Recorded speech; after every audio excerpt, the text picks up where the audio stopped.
What day is today? Wednesday. Wednesday, at least in this part of the universe. It's still Wednesday. It's Wednesday morning. We are going to move on to another topic. We're going to spend 2 lectures on this topic. I alluded to this, at least in the notes, when we did state, which is when we did boxes, we allocated stuff, right? We had this sort of new location thing. Where was this allocating things? The store. It was allocating things in the store, right? There's another kind of allocation we've been doing all along this semester. What's that? Allocating in the stack. Yeah, specifically we've been calling it the Environment. environment, right? The environment is half of the stack. This is a slightly odd thing, and I will make this clearer in about a week and a half. There's actually 2 kind of stack-like things that are in the stack. If you remember from your architecture class, what's in the stack? Consists of a bunch of frames, right? What's in each stack frame? There's 2 very distinct data types in the stack frame. What's in a stack frame? Let's blow up a stack frame here. Okay, this is one stack frame. Yes? Well, it's going to have a pointer to the previous frame, a return address for the function. That's more important, I think. Yeah, so that I'll just call that. That's like the we've been using lists to represent environments, right? So that's that part of the list. That's like the rest reference in the rest, right? Okay. The other thing you said was? Well, I just said return address, which would be rest, and then the previous frame would also be return address is the same as rest? Well, no. No. Return address is a reference to code. The rest is a reference to the next frame, right? And what else? There's a big white space on top. I was thinking of these split up into arguments. Yeah, so arguments, right? Args, right? Args and locals. What we've done by turning let is like our local, right? Let and with are kind of our locals. And what we've shown is that they're not really different from arguments. You can just sort of think of them as pseudo arguments, right?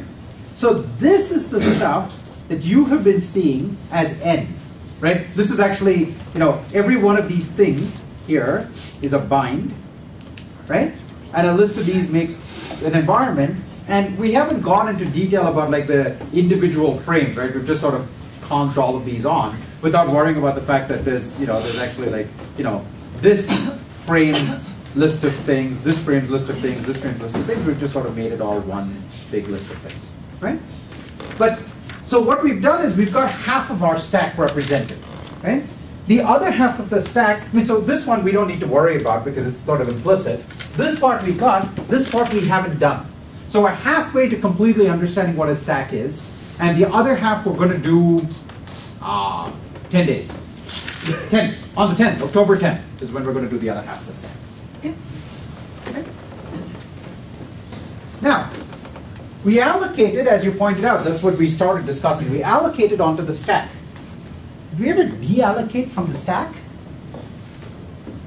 We've been completely profligate with memory, right? We keep like allocating. Where's the deallocating happening? Where's the deallocating happening on the stack? Do we ever deallocate from the stack? Which operation deallocates from the stack? Deallocates. Yeah. Whenever you return from a function. Yeah. Yeah. So what we're doing is the subtle thing, which is every time we return from a function, we are using, in some sense, Racket's memory management to sort of deallocate from the stack, right? When we return, we're popping a Racket frame, which is actually also popping a reference in the environment, and therefore that's where the deallocation happens, right? So at some point, Racket is pointing over here, then we extend the environment to point over here, and when we return, and then Racket is pointing to what it used to point to before, which is over here, and this stuff is essentially nuked away. That's what's happening. Yes? Okay. So we kind of cheated a little bit on one deallocation, right? We didn't really do it ourselves. We just said, it's kind of, the host language will take care of it for us. Okay. Now, similarly, we've also been allocating in the store, right? We keep doing these new locations in the store and putting stuff at new locations, right?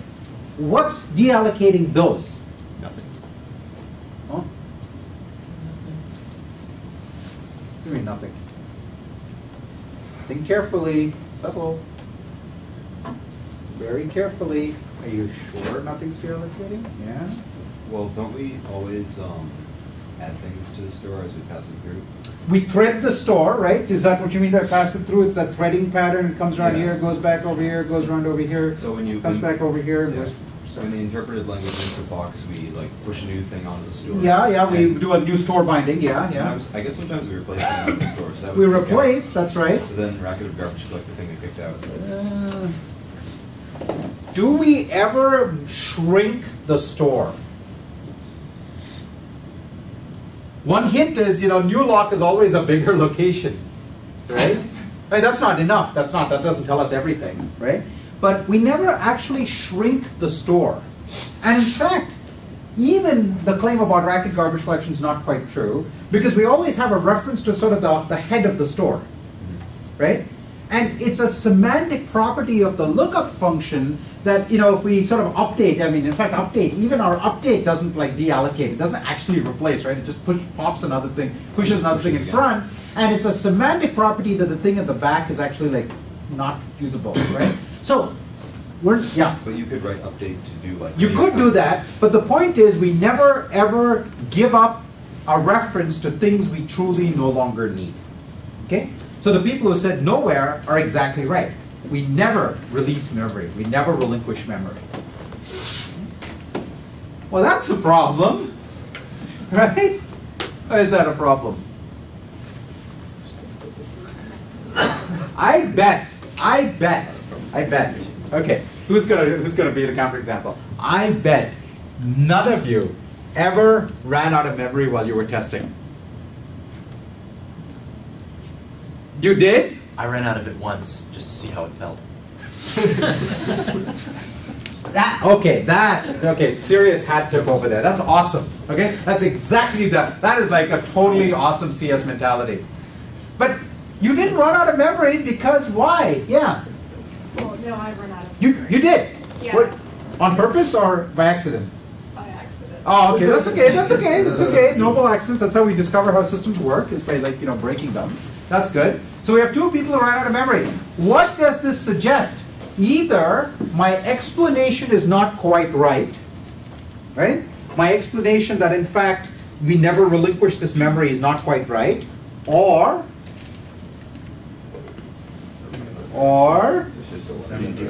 you didn't test well enough. Okay? Yeah. The point is, we just stated a semantic truth, right? Which is we always hold on to every allocation we've ever done and we never relinquish it. That's just truth. Okay? So there's no magic that's going to be possible to get that memory back. So you just didn't write big enough test cases. Ha! Gotcha! Okay. So let's talk about the problem of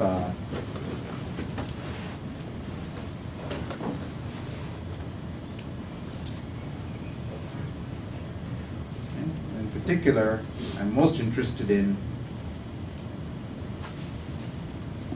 automatic memory, or colloquially, of course, known as garbage collection.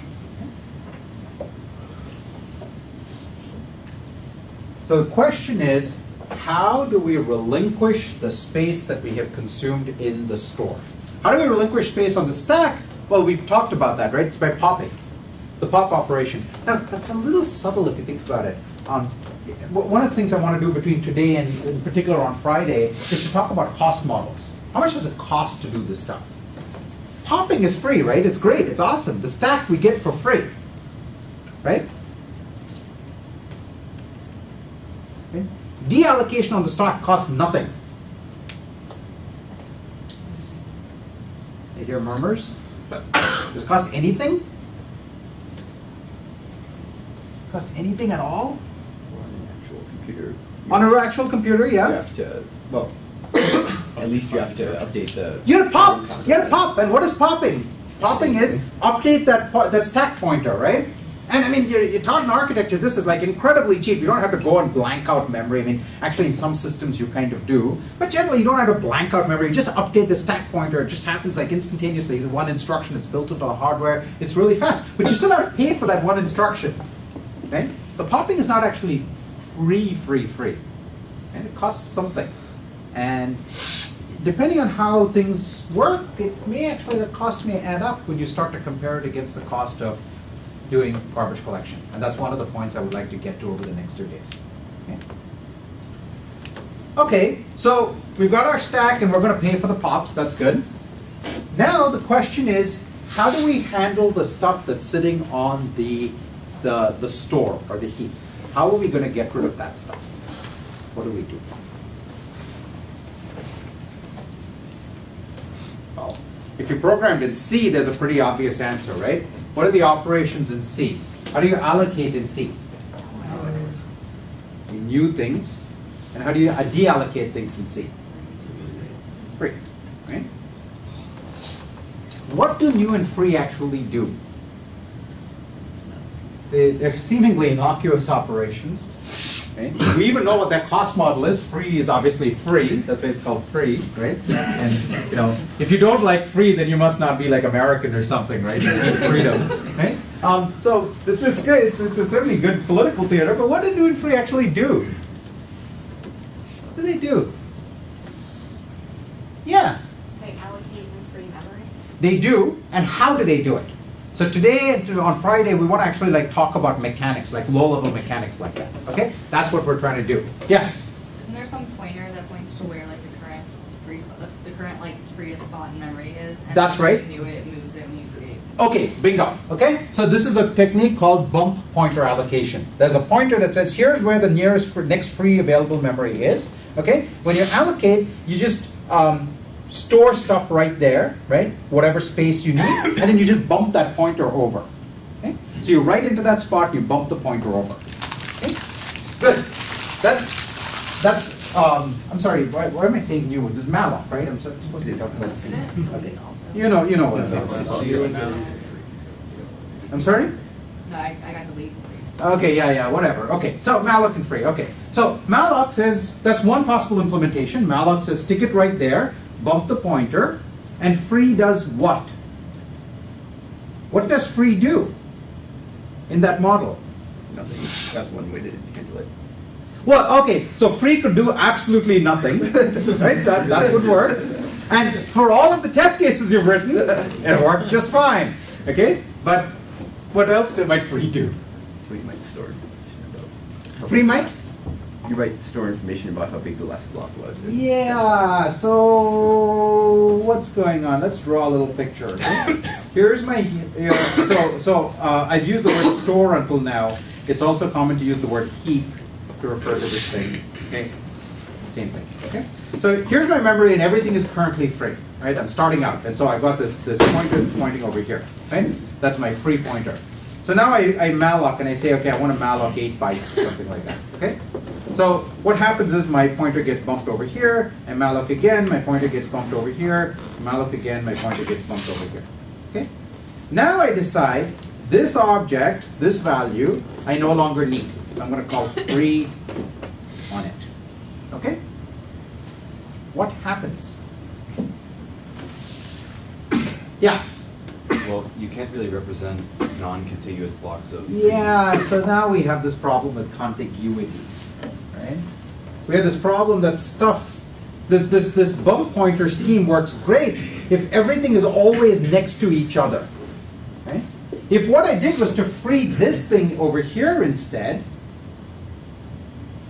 right, if I said free this thing, well, that would be just swell. Because I would go back and say, hey, you know, my free pointer, oops, okay. My free pointer is right back over there, right? But if I try to free anything, but what would that imply? I am following what kind of discipline? A stack discipline, right? I always free the most recent thing. But those things live perfectly well on the stack. The whole reason for having something that's not the stack is stuff that doesn't follow a stack discipline. So we need something a little more subtle than that, right? What do we need to do? We need to be able to indicate that this thing in the middle of space is now available again, right? And so what we actually have is we have something called a free list. It's a common term that's used for this. It's a free list. And so the free list says the first available free spot is over here, the next available, and so now I need to say something about the next available, right? This is a really dumb low-level detail, but really important. Right? I need a next reference from the first free spot. Where do I store that? The problem with talking about memory management is we very rapidly run into the question of the data structures that are needed for memory management themselves need to be stored in memory, right? And so we can't avoid the question of where does that data structure reside. Right? We can't just say, oh, it's sitting on the racket heap. Well, it's the heap. There's only one heap. We've got to somehow figure out all of this. Right? Yes? Well, you basically want it to be a linked list. Yes. So you want the, like, I know we did this in 31. I think the last, you like do the last, however many bits or whatever that you need to link you to the next. Exactly. So I store in the freed object a reference to the next free object. Okay? So from here, I need the pointer. So I have to store it right in here. Okay? That is what you were saying? Yeah. So right in there, I need to say this thing is now free, and the next thing is over there. Now, what implication does this have for malloc? What have we just done? What implication does this have for malloc? Yeah. It means in the long term, your free chunks are going to be all mixed up, and what if you need a really huge object? Well, so never mind even that. Okay, you're thinking 2 steps ahead. Okay. Think 2 steps back. Okay. What was our implementation of malloc? It was. To just find a free location in the memory. Yeah, but our current implementation was just bump the free pointer, right? But what happens at some point, my free pointer is going to run out of memory. It's going to say, oh, sorry, no more memory. But is that really the case? There might be memory on the free list, right? So malloc now has to, in general, malloc has to actually consult the free list to find the next available piece of memory, right? So malloc is going to go over here. So the other question, are all objects the same size? Pretty obviously not, right? So in fact, what we need to do is we need to record the size of the object, right? And so when we do this over here, we say, oh, this thing is of this size, that thing is of that size, and so malloc now has to make a decision about which object, which space to allocate in, right? If this space is over here is 8 bytes, and what it needs is 4 bytes, can it allocate in there? Yes. Should it allocate in there? Maybe, not necessarily. Why might it not wish to allocate in there? Because who's going to need only 4 bytes? Well, maybe there's not a need for another 4 bytes. What if there's another 4 byte space sitting somewhere else in memory, right? Maybe that's the place to go and allocate instead, right? Yes? But if you're going to go find a better fit, you have to look for it. Well, you're going to have to look for it. Exactly. You've answered your own question, right? You're going to have to look for it. So in fact, there's a, yes? Also, could you have a 4 byte space since you need to be able to store the next one? Yeah, so I'm making up numbers here, right? So but yes, so there's some, so at the very least, your space needs to be the size of, a word, that's the size of a reference. There's some tricks around that sort of thing. But yes, that's a general problem in the first place.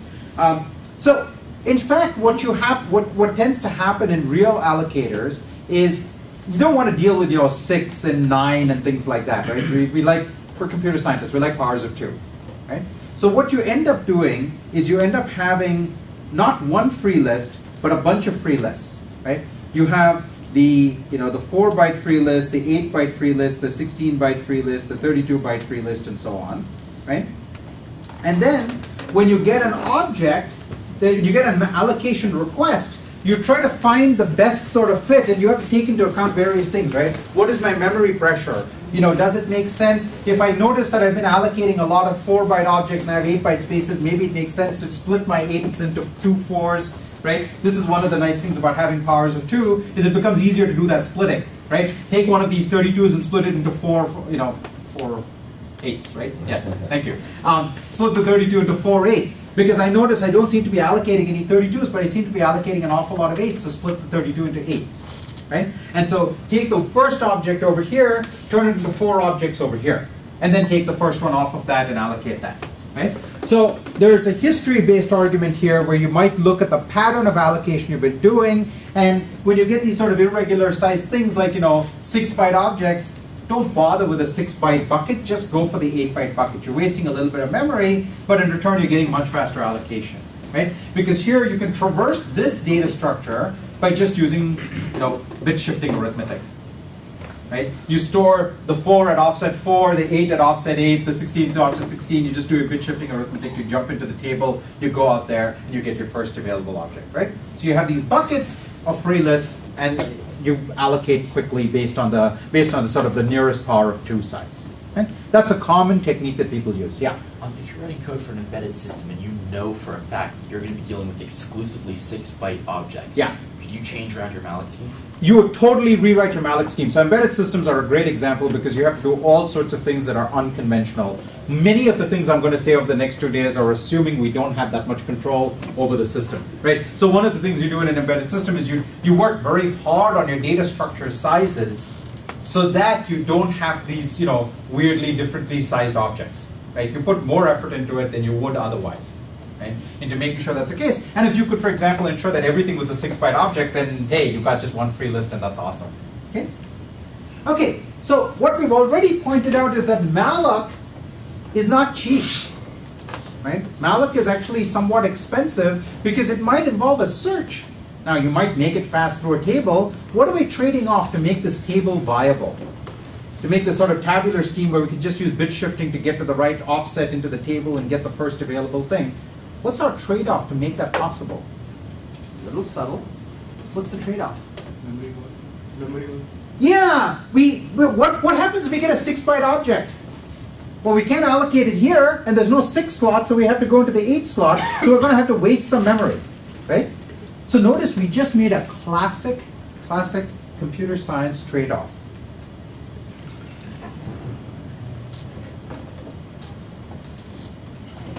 This shows up all over every discussion of memory management, the space-time trade-off.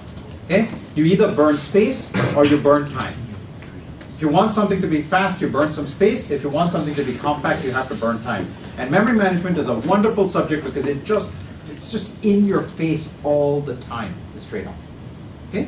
Here's why we just made it. We wanted to be able to quicker allocation, so we had to burn some space to be able to get them. If we want very tight fits in memory, we're going to have to not be able to use this technique and we have to search through for space sizes. Binary search, who knows? Okay? Good. So far so good? Okay, so free, what does free do? Puts the block back in the free list. Yeah, it has to fit the block back, but somewhere somebody also has to make a decision of where to fit it back in, right? Do I fit it, if I have a 32-byte block, do I fit it in 32, do I fit it in 16, do I fit it in 8, do I fit it in 4? That decision has to be made somewhere too. So free, please remember this.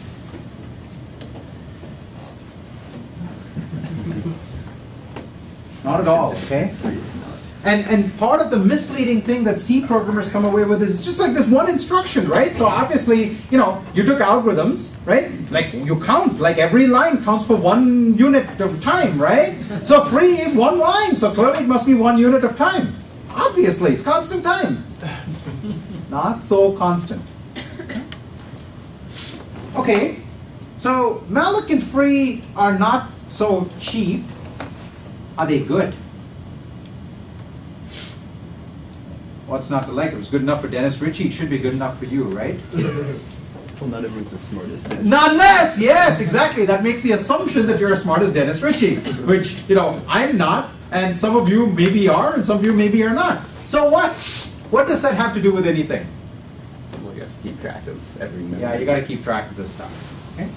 So there are 2 properties. If you think about what is the correctness criterion for a memory manager, there's 2 criteria we care about. Right? It has to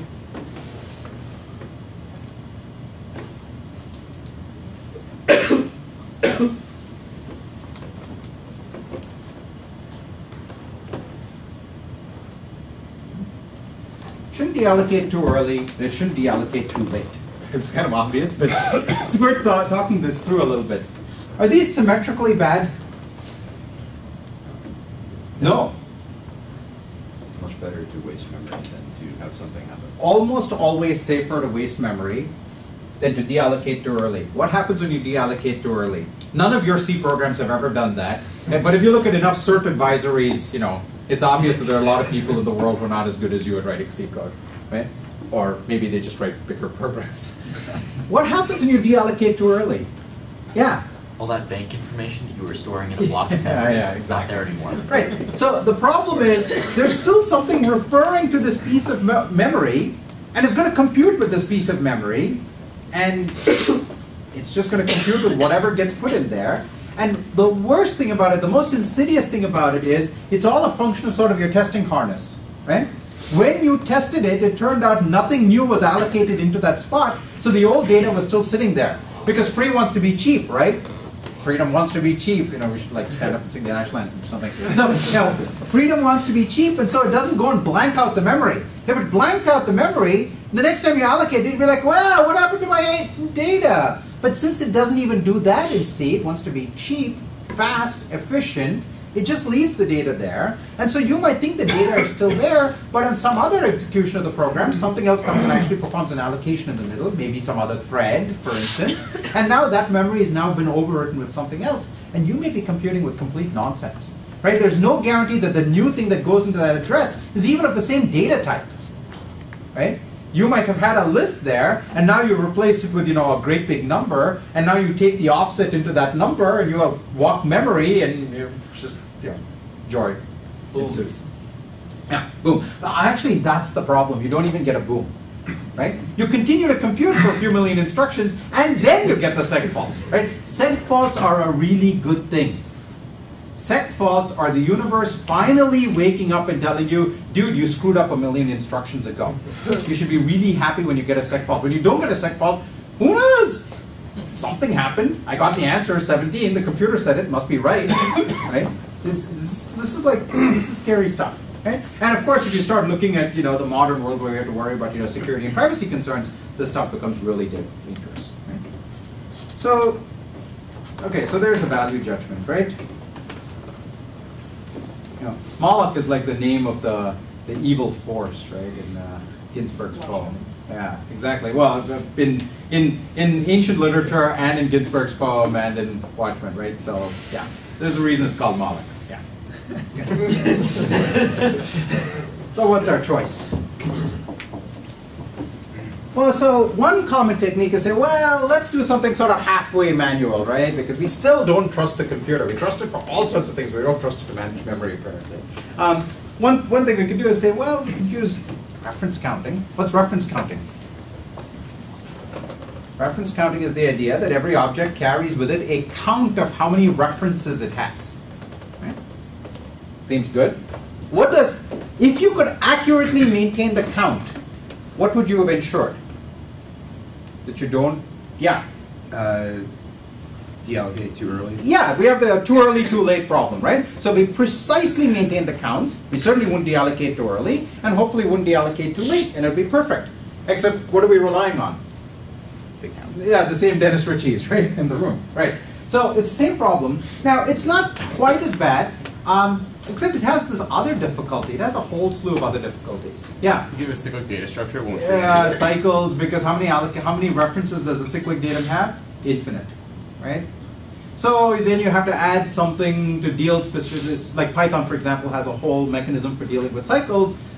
There's a point at which you should start asking, like, dude, maybe that was a simpler idea in the first place, right? So you have to deal with cycles.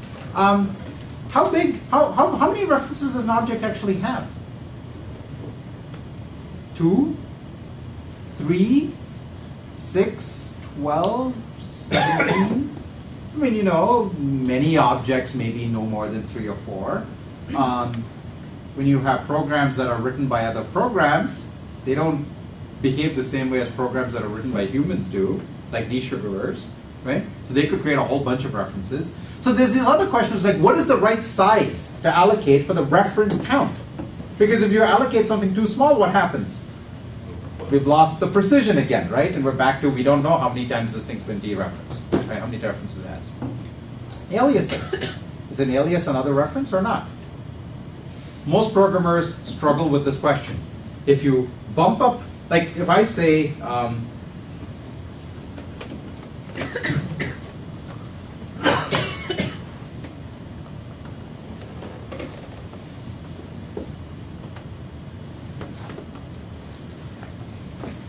is this another reference to this object over here? Well, actually it is, right? And you have to wrestle with this question of, should I bump up the reference count or do I not? If I don't bump up the reference count, well, for a little while I'm lying, right? But it seems convenient because if you do bump up the reference count, half of your code becomes reference counting instructions, right? All of your user interfaces now have to deal with this.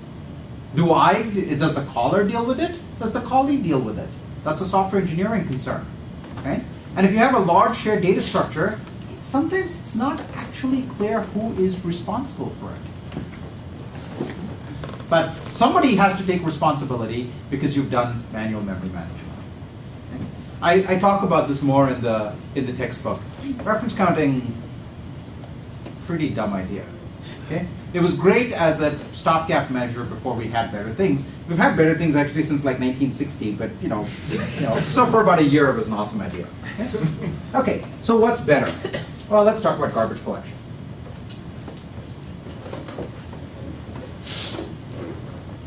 The central thing we're trying to do, I mentioned that when we talk about memory management, we constantly run into this tussle between space and time trade-offs. The other tussle we're constantly confronting is, and pardon me for sounding metaphysical for a moment, okay, is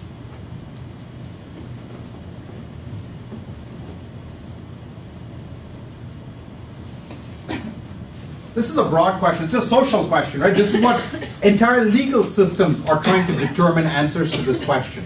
Right? And there's a reason why, in fact, different legal systems have different answers. Like there are very few two-valued legal systems in the world, right? There's guilty, innocent, no contention. The Scottish legal system actually has something called like not proven,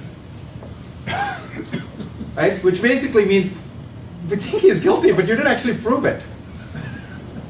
This is an interesting construction, right? Because it goes to the heart of this issue. There is some truth out there, and then there is whatever mechanisms we have for determining truth, right? Mathematicians run into this all the time. They think something is true. They're pretty certain that P equals NP. We have a pretty strong idea about this thing, but we need to actually prove it, and our proof techniques, in fact, the P and P question is actually really interesting. If you're taking complexity theory, you probably run into this, where we have whole results about proof techniques that are not going to be able to help us determine this answer.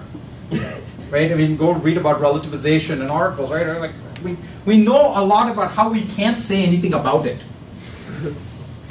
So we have proofs about, like, inconsequentiality of proofs about this idea. But we don't have a proof about the idea, right?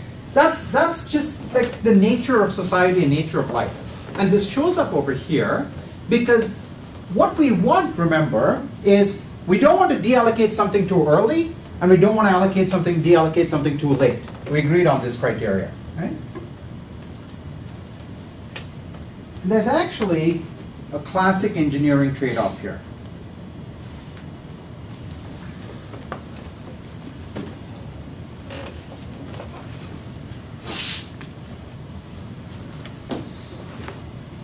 Okay? This is basically one of those pick two situations.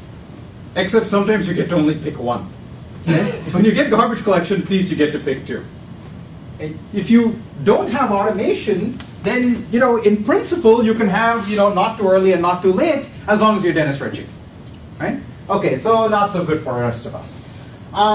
If you have automation, why can't you have both of the other two? You took a whole course on this. Are those sevens? Huh? Are those sevens? Oh, sorry. Not. That's the other course you took, CS22. Yeah. Not too early and not too late. Okay? Why can't you have automation, not too early and not too late? All three. So let's take automation as a given. Yeah. It's hard for the garbage collector to know like when you're done. Hard is what we do, man. It's our business. We get paid to do hard. Yeah. Take up too much processing time in terms of... Computer is cheap. Why else? Took a whole course. I give you a big hint. You took a whole course. I'll even give you a hint. It's called 51. Yes? Anyone? What's the central result of CS51? Anyone here take 51? Okay. Oh, most of you haven't taken 51. Okay. Well, those of you who have. Yeah. You can't tell, like, given a line of code in a program, you have no idea if it'll be run or not. You can kind of guess, but not very well. You can't know, right? Undecidability. Basically, for any non-trivial language, just about any question you want to ask is not decidable, right? So, for example, the question, is this line of code going to be run, is undecidable. If I can't tell whether this line of code is going to be run, I can't tell whether it's going to make the references that it has or not. So if I have a reference in there in that line of code, right, and it's the only reference to some particular object in that line of code, if I can't tell whether the line of code is going to be run, I can't tell whether I need that object around or not. Okay? So a human being could, right? And I actually implicitly gave you an example early on when we talked about the heap data structure that we have in our interpreter, right? We keep extending it. But a human being knows that once we extend the heap with a new location, all previous references to the location will never be needed. Right?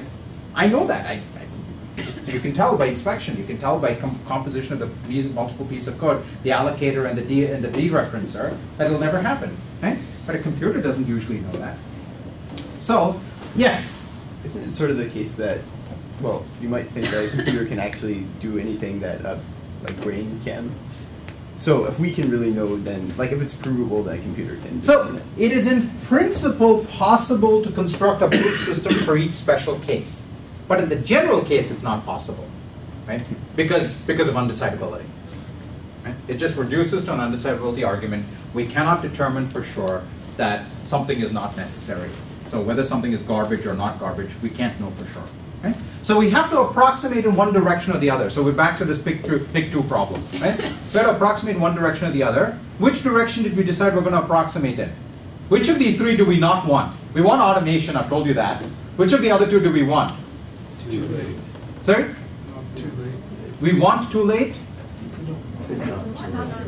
We want not too early. So we want automation and not too early, and too late, well, because something's going to have to give. But we're going to try to make a best effort in this direction. Okay? By the way, this is a talk to your neighbors exercise. Okay? I bet every one of you can construct an automated, with just what I've told you so far. Just what I've told you so far. Okay? You can construct a garbage collector, okay, that does not deallocate too early. You can also construct an automated garbage collector that does not deallocate too late. So you can, this oval that I've drawn, and this dotted oval that I've just drawn, this pair, each of these pairs, you actually already know how to build such a system. Talk to your neighbor if you're not sure. Think about how you would build such a system. You go here. Talk to neighbors. Everyone talk to neighbors.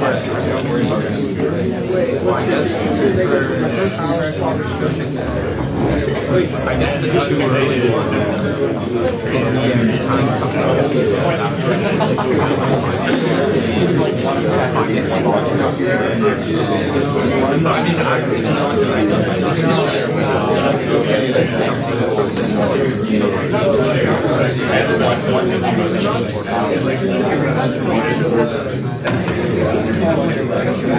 I guess what's the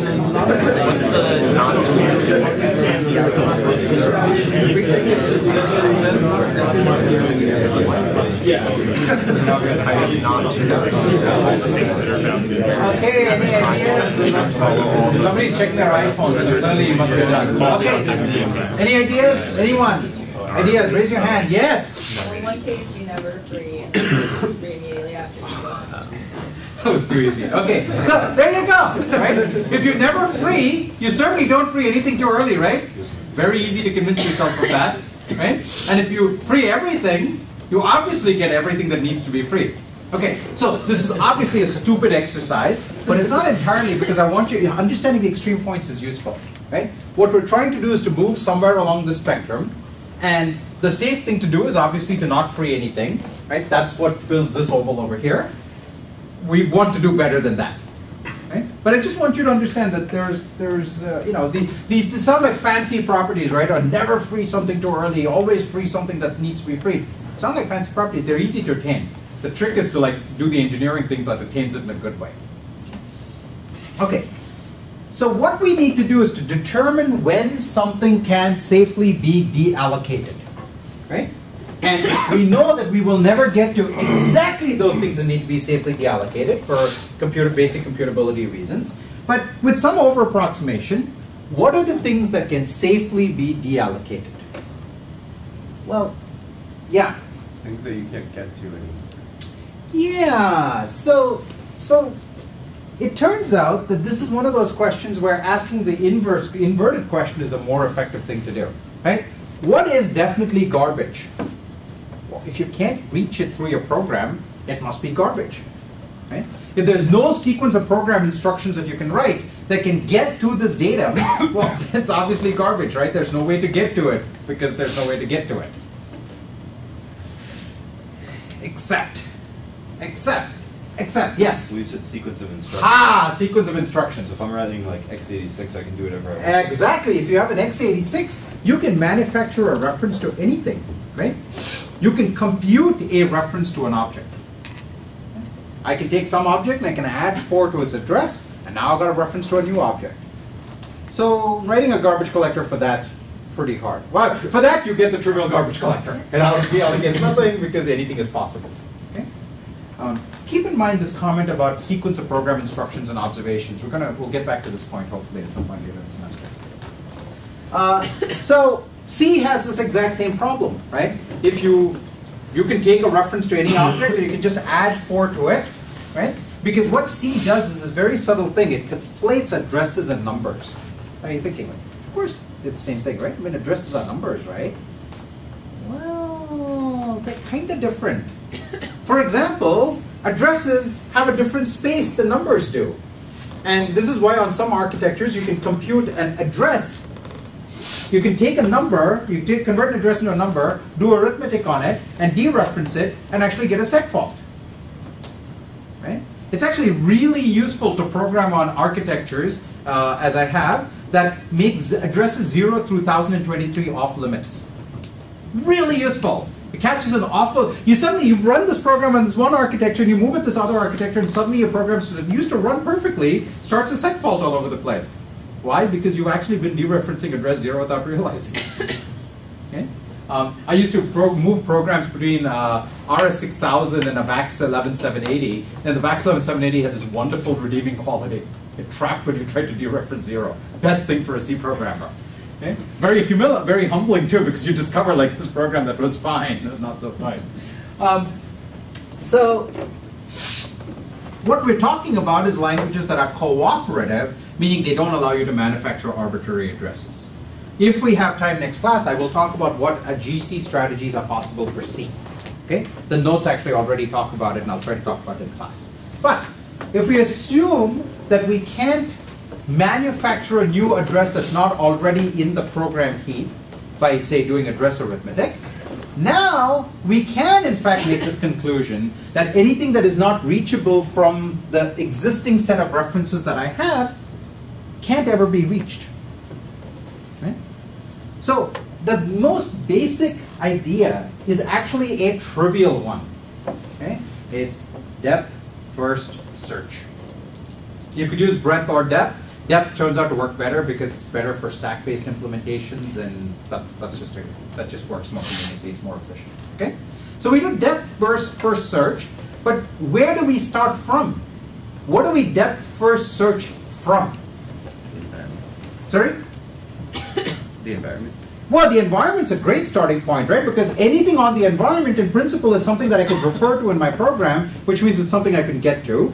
And then anything it can get to is something I can get to, and so on and so forth. Do I have to look at anything else? The heap itself. Well, I mean, that's going to be through the depth first search traversal. Globals that may or may not, depending on how you implement your language, they may be at the bottom of the environment, they may not be on the environment. Okay? And on a real machine, there's a few more things you need to worry about. Yeah? Well, the environment will give you all the values that are bound to names, but Yeah. if the garbage collector runs while you're about to evaluate some expression that doesn't have a name, Yeah, we'll get to that. Good, good, good. That's really astute. Yeah. You also have to go into the closed over environments. Yes, your closures, you gotta walk your closures, that's right, that's right. That's part of the reachability issue, right? Just like any data structure, you have to reach all the pointers that it covers, and that includes closures, okay? In a real machine, you have to be careful that there may be some values that are sitting in registers, like intermediate values of computations, right? You have to put it in the environment, but you've computed it, and those are also roots, okay? So this is called the root set, okay? And you do depth first search from the root set. You get to all the references you can get to, okay? And yes, is that a funny spelling for set? Yes, it is. Okay. So you get. I'm sorry. I think I've been hanging out too much with Thomas the Tank Engine. Hacked. Yeah. So you get to the root. Start with the root set. Traverse everything. Everything you touch is called live, right? Because there is potentially some sequence of program instructions that can get to it. Now, what's an obvious way to optimize that process?